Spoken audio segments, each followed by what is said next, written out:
just disappeared.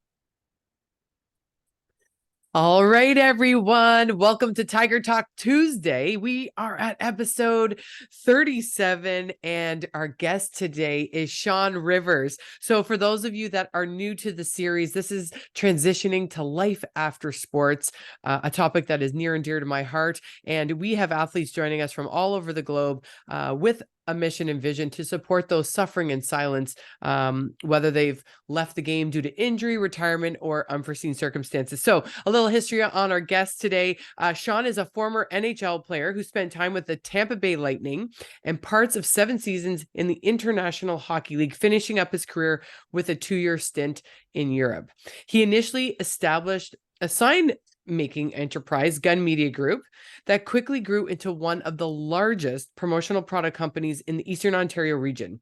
It supplied high-quality promotional items, graphic design services, signage, and reward and recognition programs to its clients across Canada.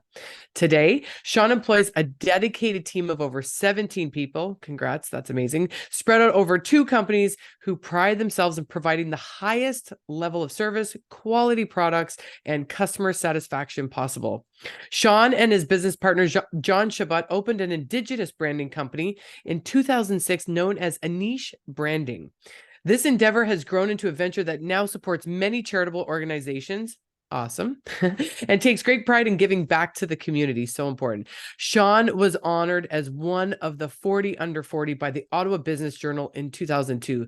The OBJ's 40 under 40 is an annual ranking recognizing the Ottawa business community's elite. The awards honor young business stars that have played a vital role in the city's economic, cultural, and philanthropic. I can't say that word. Say it for me. Philanthropic. Philanthropic development. That same year, Shawn received the Young Entrepreneur of the Year award from the Greater Ottawa Chamber of Commerce. He also sits on the executive board of the Ottawa Senators alum. Welcome. Thank That's you. Thank you for quite the having me today. resume. Well, I mean, it's been a long haul now that I think about it. That's a lot of years packed into a couple of paragraphs, I guess. Yeah, exactly. And I love all the community work that you're doing and the giving back. Let's go back to your career as a younger athlete. We focus a lot about mindset and resiliency development on this series, but what was your younger childhood experience like as a hockey player? You know what? I always enjoyed playing hockey when I was really young. But I was a small player and there was pressure. I can remember from probably maybe 10, 11 years old, it started. I was a defenseman. And, that was the era of, the huge defensemen. Everyone was, talking about guys that were, the Larry Robinson prototypical defenseman. And there weren't too many small guys back then. And so that kind of ramped up, obviously, once you get out of, just the sort of minor hockey into even, your draft year, junior draft year. And then I played Central Junior A, and I had a look not too long ago. I cannot believe that my parents let me play in that league at 5'7", 135 pounds as a defenseman Wow, as a against, D too. guys that were 20, 21 years old. So it was pretty crazy. So I felt a lot of, in looking back and being pretty, real with myself, it was stressful. I had a lot of anxiety, Did dealing you? with trying to play against, those type of bigger players. I mean, I was very skilled and I was fast. And I did actually end up being pretty resilient over the length of my career. But when you're a kid, it's a lot of pressure. And so I do recall, even feeling that stress as a young player, coupling that with just even going to high school. It's an interesting, it's a dance trying to get around all of it socially. And then, in terms of being welcome on a junior team, that's never easy. Yeah, for sure. And I actually have a question about that because we hear this a lot. I mean, you can't teach patience by giving someone something right away. You can't teach resilience without adversity. So was it Mhm. to the point, I mean, when you look at your career, which was a phenomenal career as it was, do you think it was too much stress? Because we can't avoid the fact, I mean, I feel like today we coddle children a little bit too much. I understand that some things are more extreme that we need to take a different look at in the hockey world, but I mean, that pressure would have developed you, I guess. You said you felt anxious a little bit, but was it to the point where you were like, that should have never happened? Or, or did it just push you, because anything that's new feels stressful or anxious at the beginning? It feels like pushing a boulder up a mountain. Or did it guide you and push you, I mean, in the right direction? So, it's interesting because, I've got three grown kids now, Mm, and two of them played, one played high level hockey as a goaltender. So that's tons of stress. And, my other daughter was goalies, in, yeah. my other daughter was in gymnastics and cheer, lots of pressure for that sort of stuff. And so I don't know if things have changed much, except I feel like now we try and manage some of that pressure as parents or maybe as educators. I guess it's a fine line because sometimes it can ruin people. Yeah. And the flip side of that is you're right. You can't become hard and persistent if you haven't gone through, some hardship. And Yeah. so I don't know. I think that's like the $1 million question now is how much is enough, to make someone have that extra, push to be able to get through hard times, Yeah. and how much is too much. And I mean, Yeah. I guess it really depends on a personality and maybe there's indicators now. I don't think my parents would have known that, especially my father. My father was pretty hard on both my brother and I. And, Hmm. he was never mean, but he was definitely hard and it was about effort. So he didn't care about the goals and the points and that was always great if you had that kind of a game, but he had no tolerance if you went out there, and half-assed it. And literally that was Yeah. his thing. If you didn't put in an effort, Would he then walk out the rink and he's like, I'm not watching, I'm out of here. I well, I see can that remember sometimes. one great story. I mean, this is you talk about, where does this fit on the abuse chart? I came out from a game one time and I opened the door and he said, "No, no, no, your equipment can sit in the front seat. You can't. Get in the back." He's like, "You don't deserve the drive." And I was Sorry, like, I don't mean to make fun. I mean, I had a really stern father growing up too, and I respond very well to a "Yeah, strict coach. Like that drives me. Whereas I know it's funny in Arnold Schwarzenegger's documentary, he speaks to this about look at where he ended up and then the route that his brother took. yeah, Based under the same type of parenting. yeah, So it's interesting when I do these interviews, a lot of athletes, I hear sports are what you do. They're not who you are. And that's the conversation that I usually bring into the locker room when I'm talking to kids. But yeah." so you went through that, and thank you for your honesty with that. And then so a lot of these conversations around transitions and helping athletes that are maybe struggling in silence. So you go through your playing career, um, Tampa Bay, I mean, that must have been, what were you doing? You get the call that you're going to be playing with Tampa Bay. That must have been a phenomenal, day for you, but also what was that transition like going into the league for you mentally, emotionally, physically?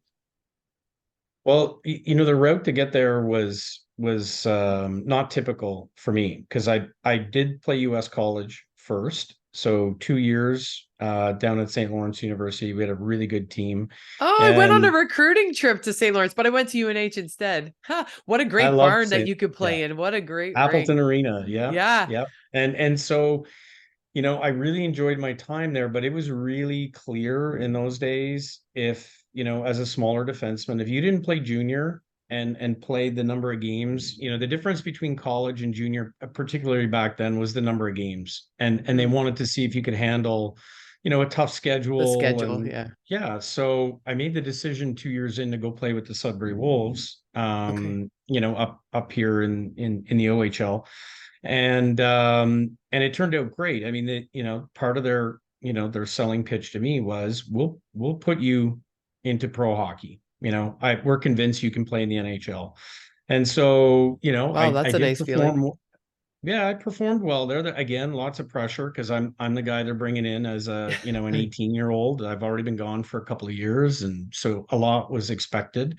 Hmm. But I played the first year, went great. Second year, I was their captain. Then I had a quick stint with the Canadian Olympic team through Dave King back in those days. That was a team that was around because Olympics were non-professional players at that time. And Tampa signed me out of there, basically. And so as a free agent. And at that time, it was interesting because the Ottawa Senators and the Tampa Bay Lightning came in at the exact same time. And, here I am, a kid from Ottawa.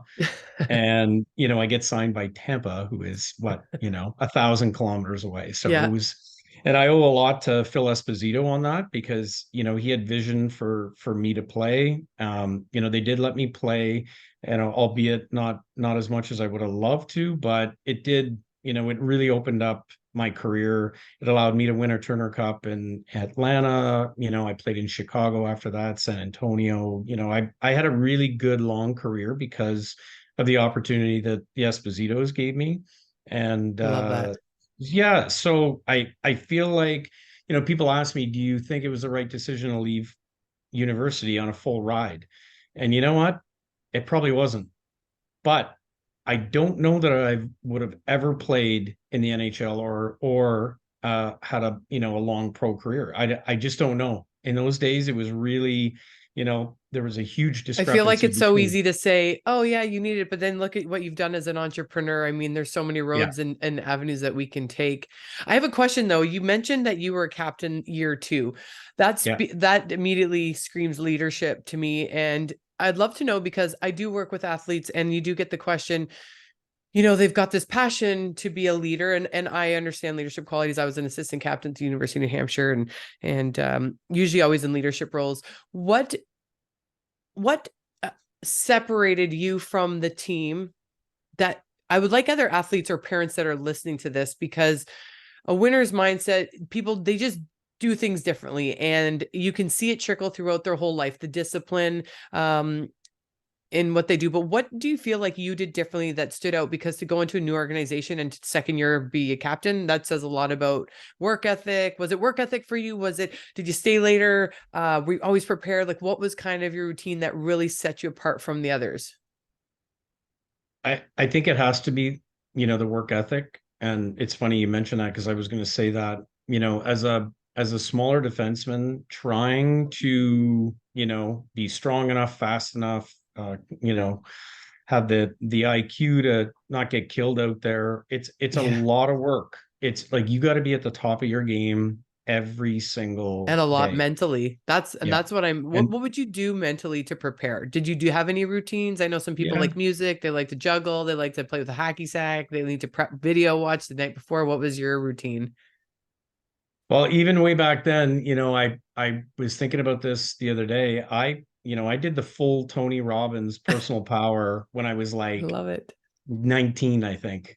I love And, it. I've been driven, I've probably, I don't know, read or listened to, thousands of books. I was always about trying to get better. I And love it. so I think the work ethic came from knowing that I had to really make it difficult on them to not choose me. Like I it had love to it. be so obvious that I have to have this guy that, it might even surprise them. So what happens when you're doing that, the effects are it rubs off on other Yeah. people. And Yeah. so and in my case in Sudbury, pretty cool, because we just did a story not too long ago. A northern paper, contacted me just wondering, same kind of idea, how it went, the transition out of hockey.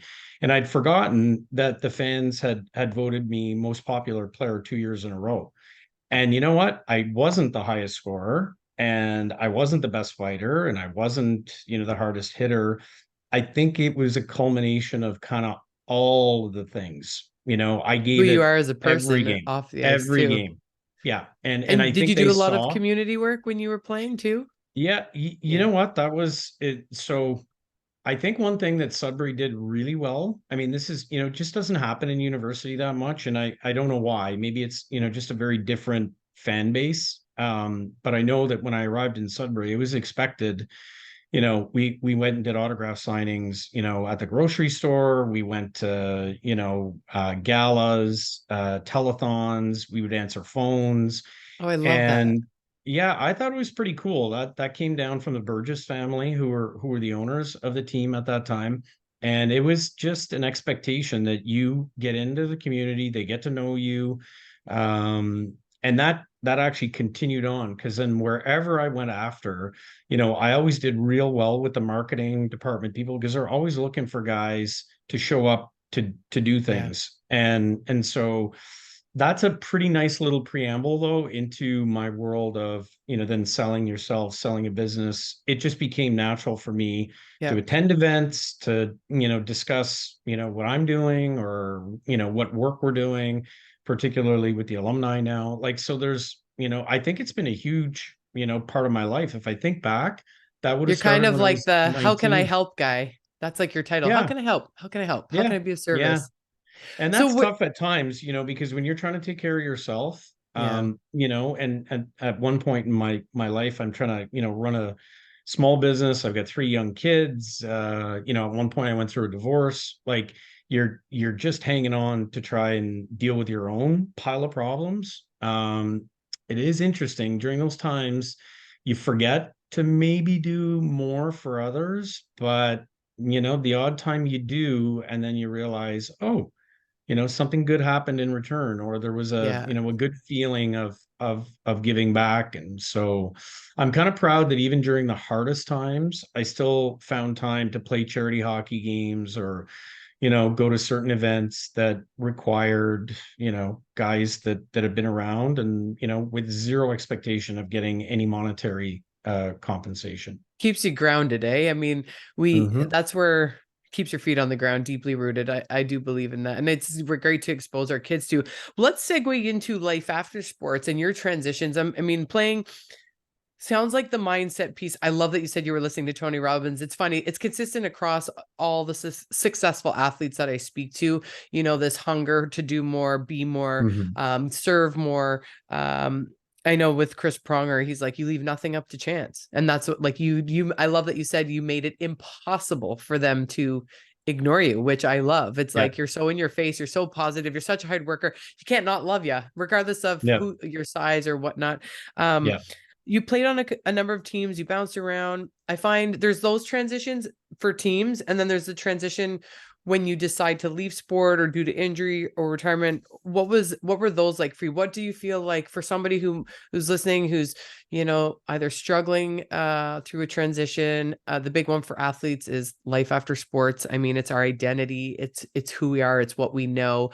What advice do you have, and can you share some of your journey and what you went through? Did you struggle? Was there a period of self-discovery? What was that like for you? So I think my story has to be pretty unique in that, there was no lag time. I played 2 years in Europe, first year in Germany, didn't love it. It was challenging to play over there, trying to understand their view of how the game is played, expectations, unrealistic. If you're playing a top tier team, you're not going to beat them. It's impossible. Like, the payroll really dictates how you're going to do over there. And that frustrated me, that, the people in charge, and the fans didn't really get it. And Got so it. I found that year, not super fulfilling.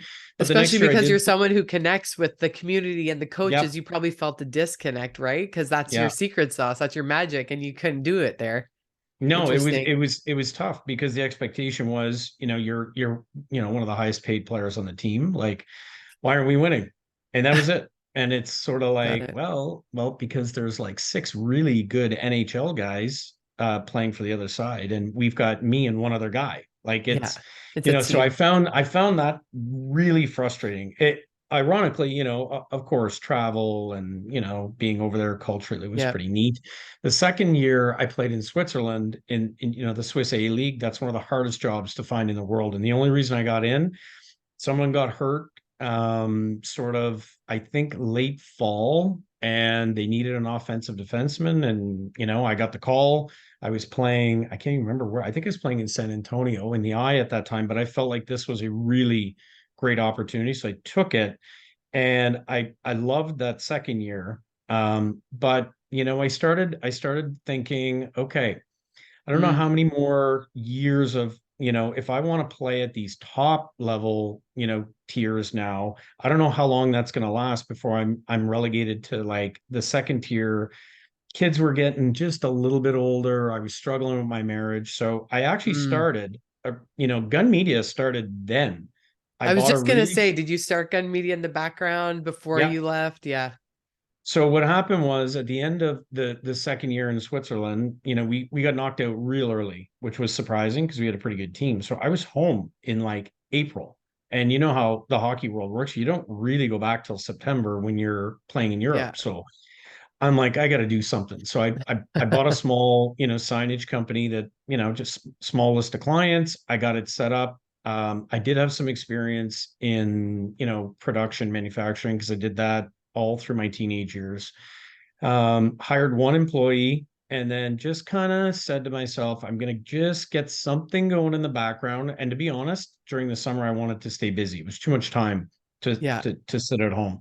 So I did sign another contract to go back to the Alpenliga and play in Milan. And, I went for about a month, but typical of that time, and I don't know if it's the same these days, but, my advance money wasn't there when I arrived. The wrong car was provided. They had me staying in the wrong house. It goes on and on. Like Oh it's no. very, that's very European. Every guy might interview would probably have a similar story if they played in Europe. And I think what it was though, my tolerance was just Yeah. done. You And had no I bandwidth or practiced. capacity for it. Yeah, No, I I get it. just was. I remember saying to my dad at the time, I think I'm done. And I went in and I practiced, the next day or whatever. I left my equipment and I just walked out and I got on a plane with my kids and came home. Look at, yeah. And I literally the next day was at work. And Okay. so I had zero transition, zero. So even And through, so, and and this is still right up, like, there hasn't been a pause at all. no, no. Interesting. And then in fact, then it became, then I realized I thought hockey was hard work. Then I realized, Mm, because I had three young kids, I yeah. needed to make money right away. I was Did you getting up at miss the limelight though? Like, did you no, miss? Nope. zero. I was Perfect. so done with You were hockey at done. the end. I think it was that. It was the political side of it. I kind of just had my fill.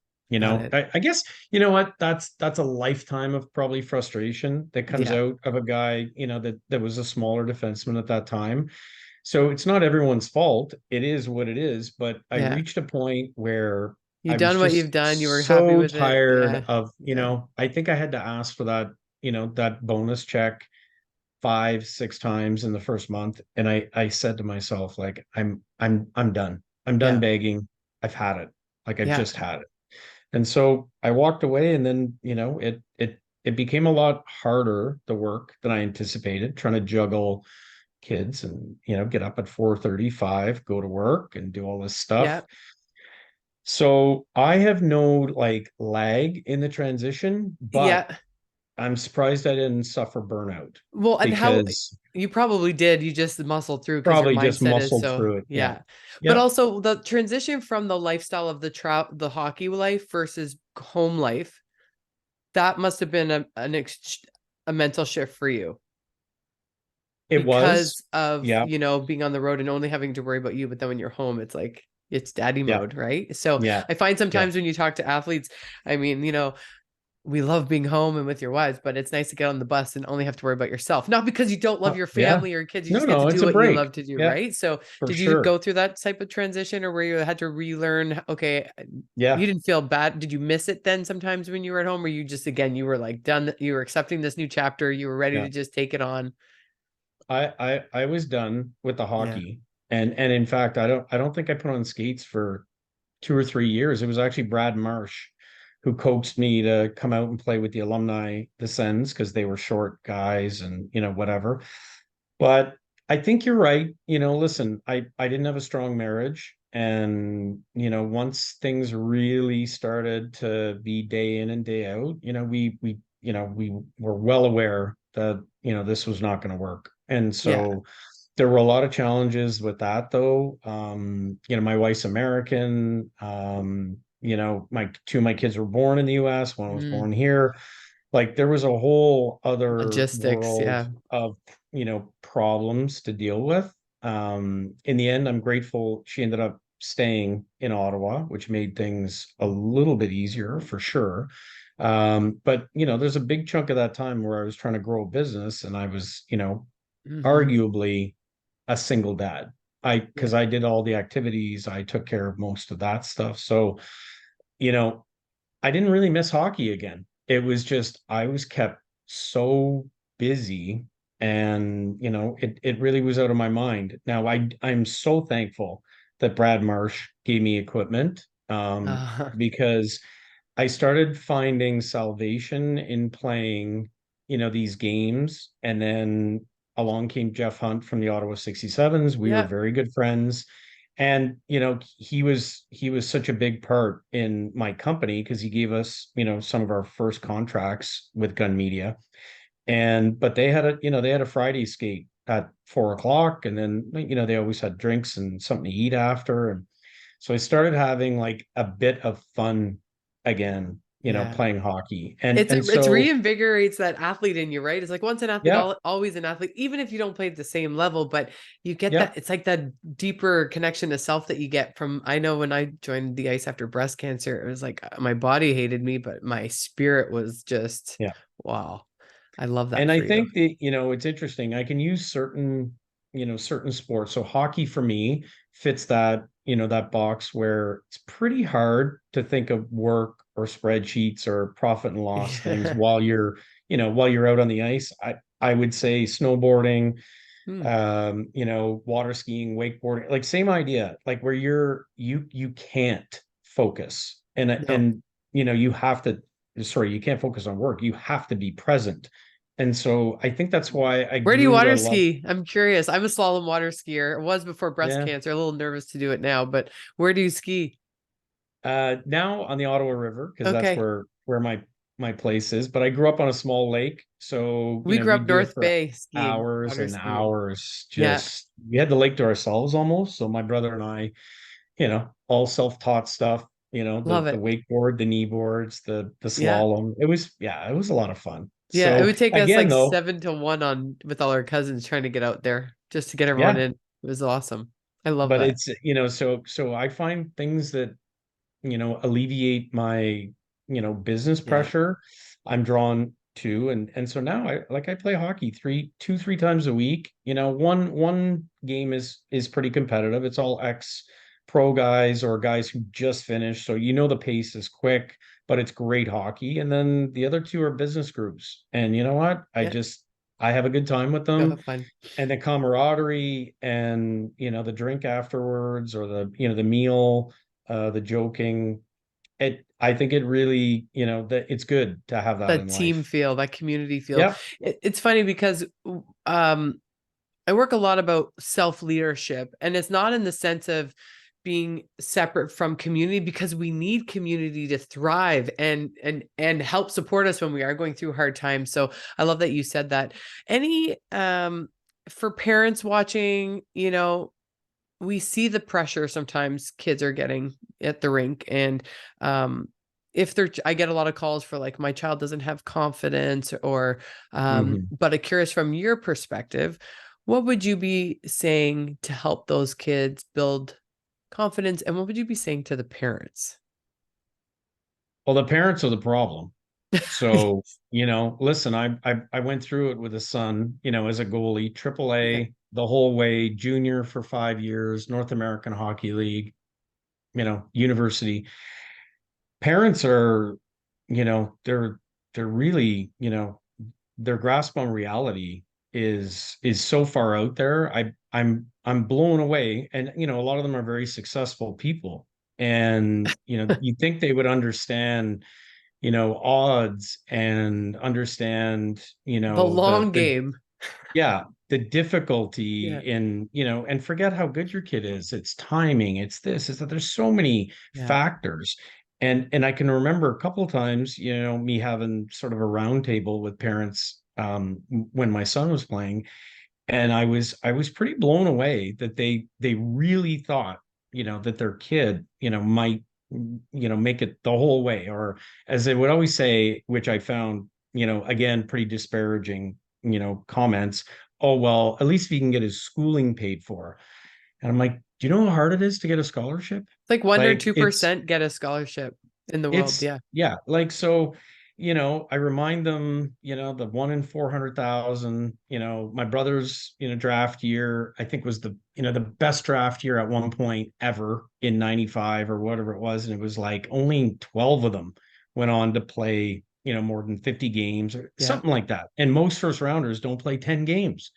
So I'm like, can you just let your kid Have enjoy fun. it? Yeah. Yeah, and fun, and I'm okay with the, I don't want the, I if a parent wants to push a kid for poor effort, no problem.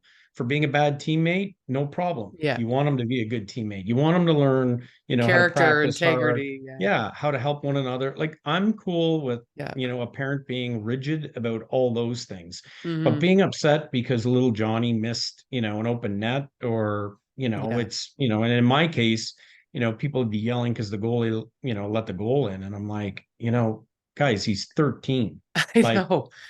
I and know. so that I think that's so I guess on the flip side of my observation, I don't know how you help kids because, a parent is supposed to be the beacon of leadership for Mm. most children.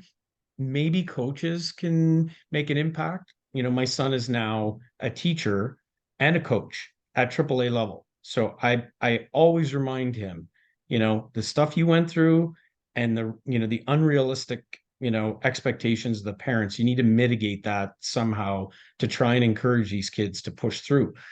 Because if a kid is really stuck on listening to dad and dad does not know what he's talking about, I Yeah. find that They really sad. quit. They end up quitting. Great, Well, they talented do. athletes quit because they hate the sport Yeah. because their parents put And so and much not pressure only do on they them. quit, not only do they quit, I think that's sometimes where you see rebellious behavior Mm. Yeah. because it's not only am I quitting, I'm also going to go in the complete opposite direction that you thought I would be going. I really Yeah. feel like I mean, we know teenage minds are, very I don't know. Developing. Yeah, unevolved at Yeah. times. And so, those critical, 13 to 16, particularly for boys going through puberty and that, like there's a lot that happens there. You've got alcohol, you've got Social media girls, you've pressure got now too. now that's Yeah. a whole, the Uh, whole other level. So Yeah. I don't know if you can't educate parents, it's tough to, to educate the kids. But I guess Hmm. I would say if kids out there are feeling that way, I feel like then, they need to let their coaches know. And the coach sometimes can be a nice little buffer between, a parent like Yeah. that and a player. Yeah. No, I love that. I love that. It means a lot. Anything I'm trying to think, successful career, successful business, giving back to the community, employing people, that's huge. What would you say? Do you mind me asking how old you are? How old are you? 52. 52. What would you Yeah. say in your 52 years? What year was the biggest year you had to that you struggled and had to overcome? What was the one thing in your 52 Mm. years that you feel it was an obstacle, but it really transformed you as a human? It was like this inciting moment that really put you on a better path. Because I do believe, I've been through divorce, bankruptcy, and breast cancer, and I Mm. wouldn't change any of it because of what it's helped me grow into as a person. And I want other people to know, the grass, we don't avoid adversity just because you have some achievements on your belt. So what was a year No. that you've really struggled with that really helped you grow as a human? So for me, it would be more, the year itself. So in 2008, when everything, took a major decline, I had Mm, built, the business up to 21 employees. At that time, I felt, I was well on my way. I'd mm, put my time in, that's coming up on, it would have been 9 years of being in business. And, the first five are always, really tough financing wise, mm-hmm. etc. And that was debilitating to me. I mean, I had to, fire half of our people. I Oh, had that's to, sever leases. I had to change work. Like it was a nightmare. Mm, And, at that time, my kids, they're all demanding, the hmm. sports go on, the cheer and the gymnastics go on. And, so that was a huge hit.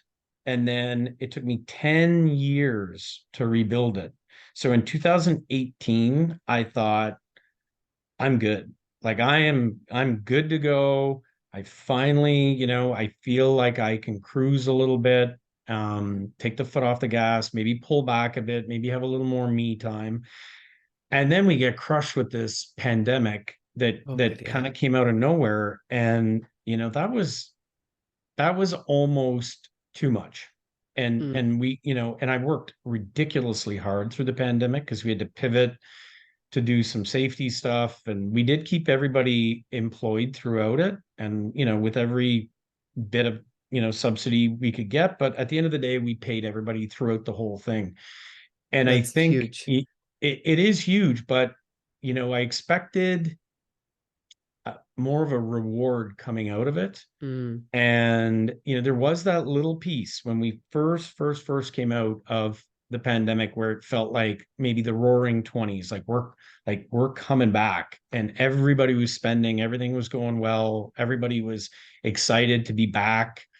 But that was super short-lived. And then we ran right into, employment issues and then high interest rates and all kinds of, yeah. so I guess what I've realized when you say what year's been the hardest, um, You I did feel all of there's them. no, I think it's just learning to live within the hardship of the journey. And I've Yes. spoken to many really successful business guys or entrepreneurs that I deal with, or business groups that I play hockey with. And every one of them has, to a man, has said, it's never really easy. Like you Yeah. gotta kind of, accept that there's always going to be something that blindsides you. And knock on wood, I've been very lucky to be healthy through all this, but you can attest to this. I just have gone through it, in losing a friend to bladder cancer, who was a Mm, very successful, business person, huge philanthropist, give. And then he gets sacked with bladder cancer out of yeah. nowhere, and he was in great shape. And you know what? A year later, he's gone. And Yeah. so I don't know that there is any like finish line, if that makes sense. I No, feel like it's I don't believe there every is. day you get up and you got to give her, unfortunately. Well, And don't you find because of everything you've been through though, you don't stay you're not, you don't sit in the victim mentality like you do in your younger years. Like the younger years you feel more crushed, and then with every blow, it's easier to just okay, solution focus. What do we need to do to navigate this? And then you kind of just learn to get back into action. I feel like for me with every blow, it's kind of like, okay, what else? yeah, You can't do yeah, it, can't change it. And I think that's an important message because sometimes people are waiting for that destination and it's not about the destination, it's about the process. I find for me as an athlete, I'm a high achiever. I'll set a goal. hmm, And if I don't, for what typically, if I have something very important to me, I've always seen it through. But if got obsessed with something just because my ego wants that external yeah, validation, I've yeah, recognized like, okay, you just like your ego just hijacked you. You needed to do this because you're such an achiever. But I've learned like hmm, the process and the up and down and, being okay with, yeah, that yeah, is the process. I feel like people are so obsessed. They're in a rush to get somewhere and it's like, there's nowhere to get to. It's yeah. just the here and the now and how we process that. So that resonates a lot with me. Thank you You for know sharing what's that. funny is, so I've been doing, what I would call motivational reading and listening, basically my whole life. And they've all Yeah, me had like too. really, really great gems, of, things, to help you stop worrying, start living, Think and Grow Rich, Napoleon Hill. Like there's all these gems along the way that I really wish, because I am goal oriented, like you probably are, and a lot of athletes. I really wish I would have listened to the book though, Atomic Habits, when I was younger. So I just, I've gone through it now 3 times, I think. And it's about no problem Who's the having, author again for that one? I'd have to I look it up. I James think I just Pierce, read it. maybe. What is James it? James Clear? Pierce, maybe, or Oh, I'm Clear. not sure. Yeah, I can no, check that on it, is a but good one. Yeah, and what it did is and I think it's good for anybody who suffers from, trying to overachieve or deals with anxiety because they haven't gotten to where they, want to get to yet. It's okay to have like sort of these long distance things in your mind, Yeah. which we all do. Everyone wants, whatever house, or somebody wants this, or they, a cottage, or I don't know, whatever it is. Yeah. What I liked about his approach was it's really just your day-to-day habits. It's the process. I Just read it last year in yeah, January and it do made the me right just, things yeah, over and over. And then sometimes you consistency. can add on to those. I think that would have helped me a lot more with my hockey career as a young, because I really was that guy who was just shooting for the top of the mountain all the time. Now, Yeah. it's not horrible because I do have like a real fight mentality when things go wrong. So Me I, too. I don't, yeah, and I don't discount that, and I'm not unhappy that that's who I am. I don't sit on the couch if I'm being attacked or if something is going wrong, I roll up my sleeves and I get to work. But Mm. I think it would have helped me be a little happier along the way if I was just a little more focused on the habits and the process instead of the ultimate finish line. And Ooh, so, I just got chills when you said that because I found for myself too, like I muscled my way through life and that was my superpower. mhm, I could just put my head down and get to work and I was positive and blah, blah, blah. But what you yeah. just said really resonated from the happiness along the journey because we can achieve, but it's like a whole different feeling on the process to get to that achievement. So that's a great as someone, I've written what's called the Tiger Method playbook, and it is about helping with, what's your schedule, do your actions align with your ambitions? You say you want to be fit, but you're eating this, or how do you want to feel? You want to feel strong, healthy? Are you drinking the water? Are you lifting the weights? Or are you sitting on social media? Who's getting your Hmm. time? Right. So I Yeah. love that. And Yeah. Atomic Habits was an amazing read for me. So Yeah. it's a great piece of I advice liked for it. those listening. Yeah.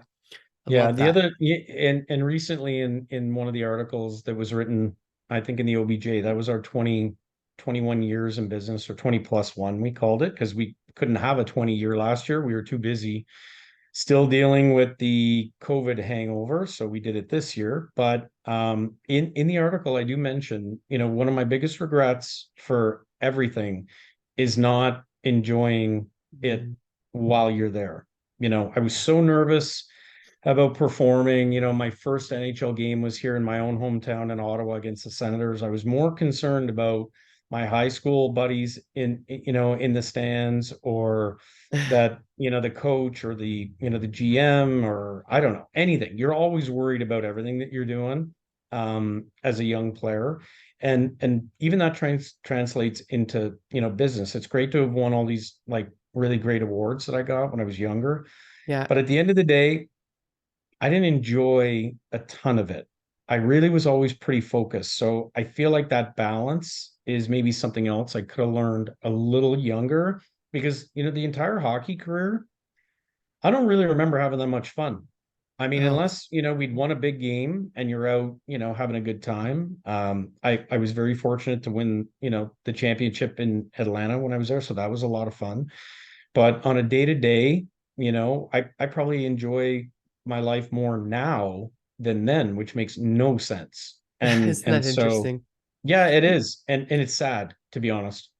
Well, and I think that's just the process of the developing brain. But one thing that I find for anyone listening, I do this when I go in to speak with athletes, is we do a clearing before I do any of my lessons on mindset, because it's hard to be present if something's hijacking your emotions, or you just got in a fight with a family member, or you're trying Mhm. to navigate, or you've had a loss. So I have them all write on a piece of paper, take 5 minutes, get it out, get it off your chest.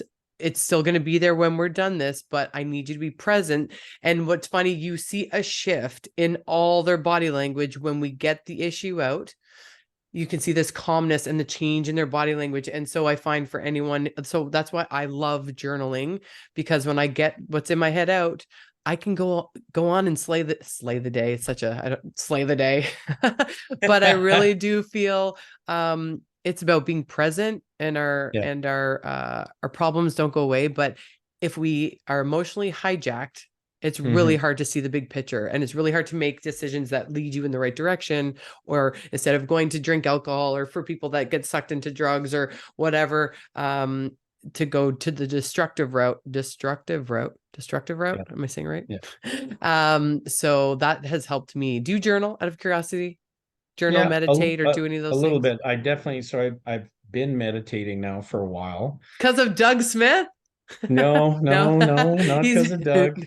You know what? I really enjoy Robin Sharma okay. also as an author, and that's a bit of a different spin for a guy like me. You know, he's not super intense. Okay. He's actually very laid back in his approach, you know, his writing approach.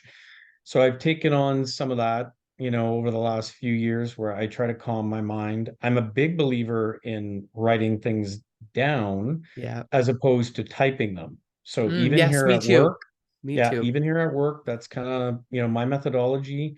I'd rather everyone walk around with their, you know, small book and put down, you know, their to-do list or their thoughts, because it'll process more coming out of the brain into your hand as opposed to transcribing with, I you know, just agree. punching keys.